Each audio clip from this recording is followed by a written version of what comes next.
Je vous propose de commencer par un petit jeu. Sur l'écran, derrière moi, vous voyez un cercle rempli de symboles et d'objets. Choisissez-en un, votre préféré, et gardez-le en tête. Maintenant, en partant de ce symbole ou cet objet, épelez mentalement votre prénom. Donc pour chaque lettre, déplacez-vous d'un objet à l'autre sur le cercle dans la direction de votre choix. Je vous laisse un petit peu de temps, au cas où on aurait des Jean-Christophe ou des Marie-Christine dans la salle. Ok, maintenant regardez le chiffre à côté de votre nouvel objet, là où vous êtes maintenant, et reculez dans le sens inverse des aiguilles d'une montre selon ce chiffre. Par exemple, si vous êtes sur le 3, vous reculez de 3 objets.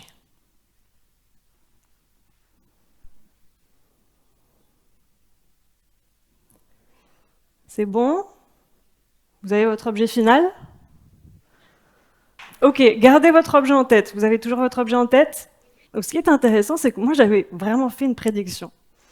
Et cette prédiction, c'est exactement l'objet sur lequel vous vous trouvez. Vous pensiez avoir choisi librement? Bien non, votre chemin était tout tracé. Ce que vous venez de vivre pose la question que je vous propose d'explorer aujourd'hui. Pourquoi notre cerveau fabrique-t-il un sentiment de contrôle quand nous n'en avons pas? Comment repérer quand cette illusion nous piège? Et surtout, comment l'utiliser comme une ressource bénéfique? Quand j'étais enfant, j'adorais la magie. Ça me fascinait. Ça me donnait l'impression que je pouvais avoir accès à des choses plus inspirantes, merveilleuses, extraordinaires que la réalité. Et, comme beaucoup d'entre vous présents aujourd'hui, je pense, je croyais aussi que la magie, c'était surtout une affaire de secret, de mystère, de dissimulation. Et c'est aussi ce côté-là qui me plaisait. Plus tard, en étudiant la psychologie et en intégrant la magie à ma recherche, j'ai fait une découverte assez inattendue. C'est que la magie, elle ne cache pas la vérité. Elle la révèle. Elle révèle nos angles morts, nos raccourcis mentaux, toutes ces histoires, ces fictions qu'on se raconte dans nos têtes et qu'on prend pour de la réalité. Et je me suis rendu compte que les illusions les plus puissantes n'arrivent pas ici, sur scène, mais là-haut, dans nos esprits. Je m'appelle Alice Payès, je suis docteur en psychologie et j'utilise la magie comme outil pour étudier nos processus psychologiques, comme la perception, l'attention ou les processus de décision, mais aussi comme outil de transmission. C'est ce désir de transmettre qui m'a amené à écrire 2 livres sur la psychologie de la magie et l'art de se faire avoir, pour montrer que derrière chaque illusion se cache en fait une réalité sur nos esprits et aussi sur le monde qui nous entoure. Alors, parmi toutes ces illusions, il y en a une qui me fascine particulièrement, c'est l'illusion de contrôle. L'illusion de contrôle, c'est ce petit biais cognitif qui nous fait croire qu'on influence un résultat alors qu'en fait, pas du tout. Et ça, parfois, ça nous joue des tours. Je vous emmène avec moi pour un petit flashback. Nous sommes en 2018. Je suis en doctorat à l'université de Goldsmith à Londres. Et ce jour-là, j'ai décidé de mener une étude de recherche sur une technique de magie qui s'appelle le choix du magicien. Alors, contrairement à l'imaginaire collectif, aussi à cette photo, je ne suis pas constamment enfermée dans un laboratoire avec une blouse blanche et entourée de machines compliquées. Non, ce jour-là, je vais simplement à la cafétéria de l'université, accompagnée de 4 grands papiers sur lesquels sont écrites 4 destinations. Paris, New York, Tokyo et Rome. Alors, avec moi, j'ai un jeune assistant de recherche qui court un petit peu dans tous les sens pour nous trouver des participants. Donc il va demander aux gens, excusez-moi, vous aurez un petit peu de temps pour participer à une étude sur les processus de décision? Oui, on ment un petit peu au début, du moins on ne dit pas toute la vérité, mais c'est pour la science, et surtout, comme vous allez le voir, on raconte toujours tout à la fin. Donc mon jeune assistant fait du bon boulot, il nous ramène un participant volontaire qui vient s'asseoir en face de moi, en face des 4 destinations. Je l'accueille, et ensuite, l'expérience commence. Et je lui dis, toucher 2 destinations.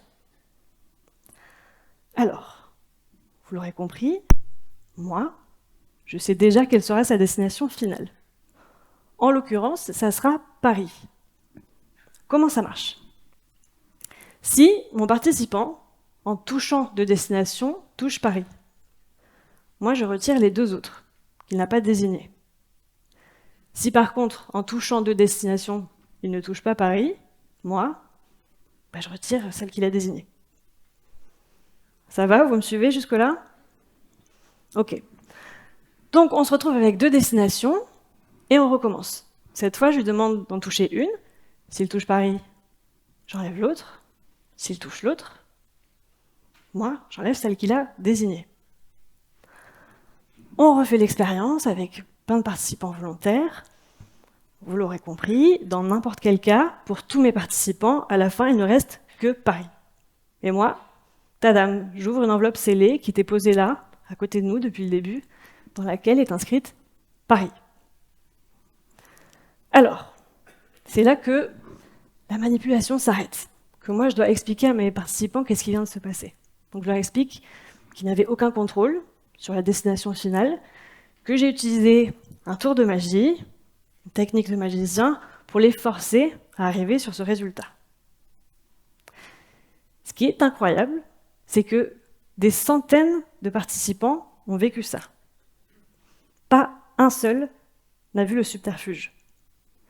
Tous pensaient « c'est moi qui ai choisi ». Et même quand je leur expliquais, certains refusaient d'y croire, parce que notre cerveau est un narrateur tenace. Il nous raconte toujours une histoire où nous restons aux commandes. Et ce narrateur, il est partout. En 2019, une équipe de chercheurs en neurosciences à l'université de New South Wales a montré qu'on pouvait prédire certaines de nos décisions jusqu'à 11 secondes avant qu'on en ait conscience. Ça veut dire que notre cerveau agit, choisit, puis notre esprit nous dit « c'est moi qui ai choisi ». Voilà, notre grande illusion. Et cette illusion, parfois, elle devient dangereuse. Dans les jeux de hasard, par exemple, certains joueurs pensent être doués d'une compétence particulière, persuadés que s'ils lancent les dés un petit peu plus fort ou que s'ils choisissent la bonne machine, la chance va tourner. C'est ce qu'Hélène Lagueur avait montré. Quelques petites victoires initiales comme ça suffisent à créer ce faux sentiment de contrôle. On appelle ça la chance du débutant.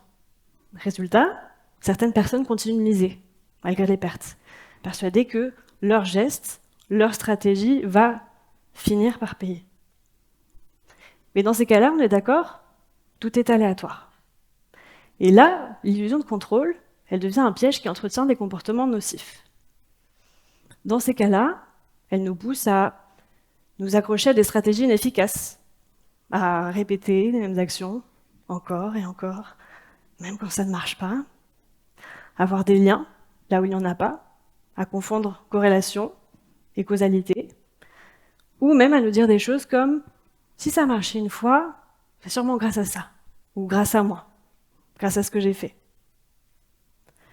Et là, ce faux sentiment de contrôle, il peut engendrer de la frustration, de la déception, ou même de très mauvaises décisions.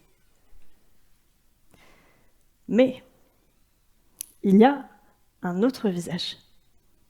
Parce que si cette illusion peut nous piéger, elle peut aussi nous aider. Est-ce que vous avez déjà eu un gris-gris ou un porte-bonheur?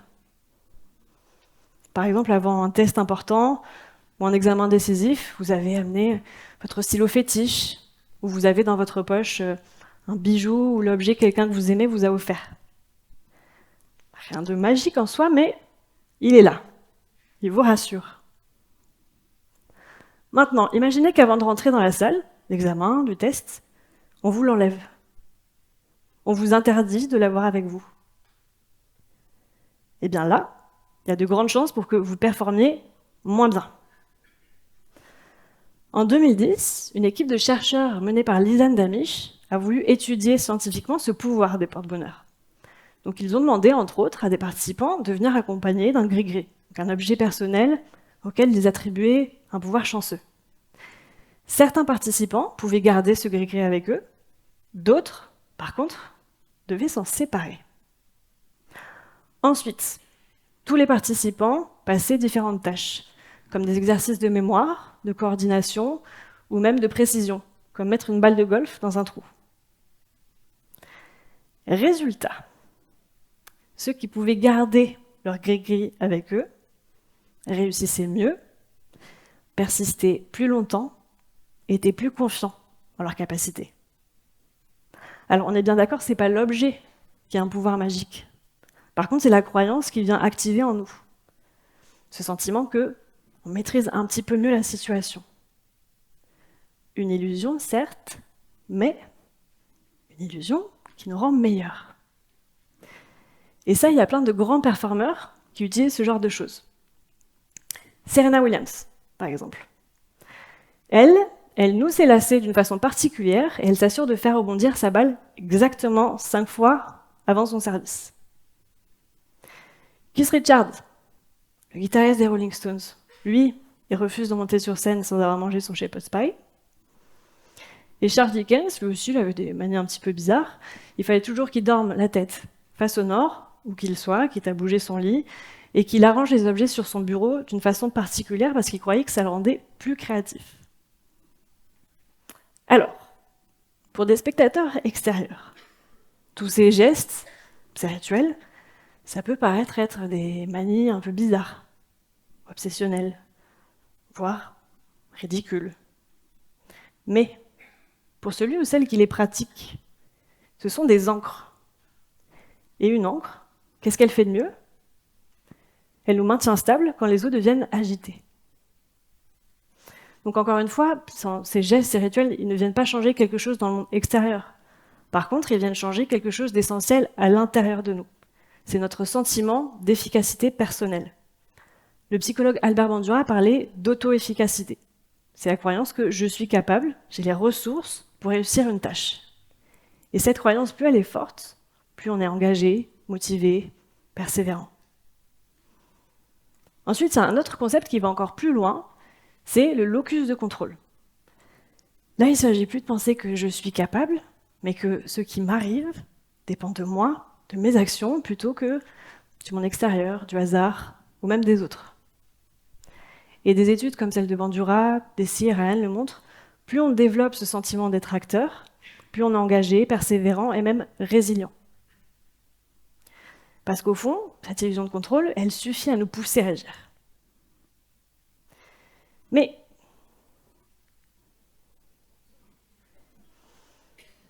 on va rester sur ça. Mais ce qui est fascinant dans tout ça, dans tout ce que je vous raconte, c'est que ça ne vaut pas seulement que pour nous. Cette illusion de contrôle, elle devient encore plus puissante quand on l'offre aux autres. Prenons un exemple. Vous êtes parent. Le soir, il faut faire les devoirs. La galère. Mais figurez-vous que vous pouvez offrir cette illusion de contrôle à votre enfant et passer d'un moment subi à quelque chose de choisi. Comment? En posant une simple question comme, par exemple, tu préfères commencer par quoi, les maths ou l'histoire? Alors on est bien d'accord, hein. Dans les deux cas, le résultat sera le même. Votre enfant va sûrement faire ses devoirs en râlant.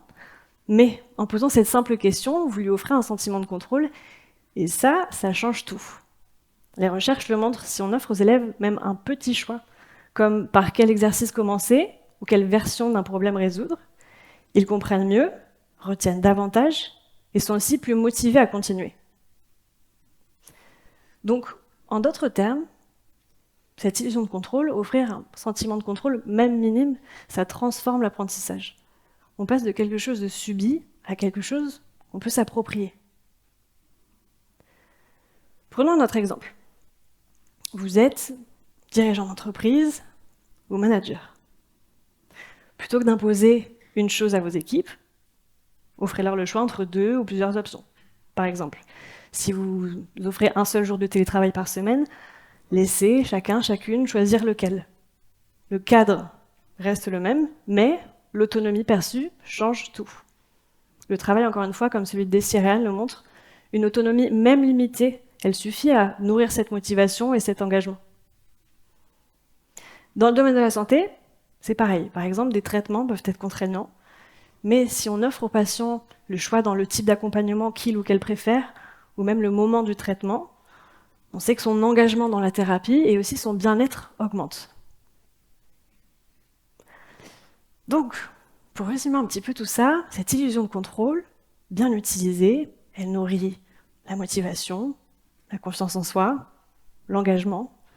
Mal utilisée, par contre, elle manipule, exploite et entretient des comportements nocifs. Donc ce que je vous donne, c'est un levier puissant à manier avec soin.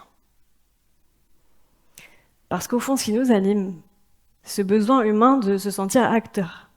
Même quand le contrôle est partiel ou illusoire, il suffit à nous pousser à agir, à choisir, à participer, et ça change tout. Alors, rappelez-vous du petit jeu du début. Vos choix n'ont pas changé le résultat final. Normalement, vous êtes tous tombés sur la même chose. Mais sans eux, il n'y aurait pas eu de magie. Dans la vie, c'est pareil. Nous ne contrôlons pas tout. Jamais. Mais maintenant que vous connaissez la magie de l'esprit humain, vous savez que vous avez le choix entre deux options. 1. Croire que vous n'avez aucune prise et rester spectateur. Ou bien, 2. Choisir de croire que vos gestes comptent et devenir acteur. Nous n'avons pas besoin d'un contrôle absolu. Un simple sentiment de contrôle suffit. Et c'est comme ça qu'un petit gris-gris, un geste, un rituel, ou même une simple question peut nous donner le pouvoir d'y croire. Et ça rend vraiment nos vies plus merveilleuses, inspirantes, fascinantes. Et aujourd'hui, j'ai compris que c'était ça, la vraie magie. Merci.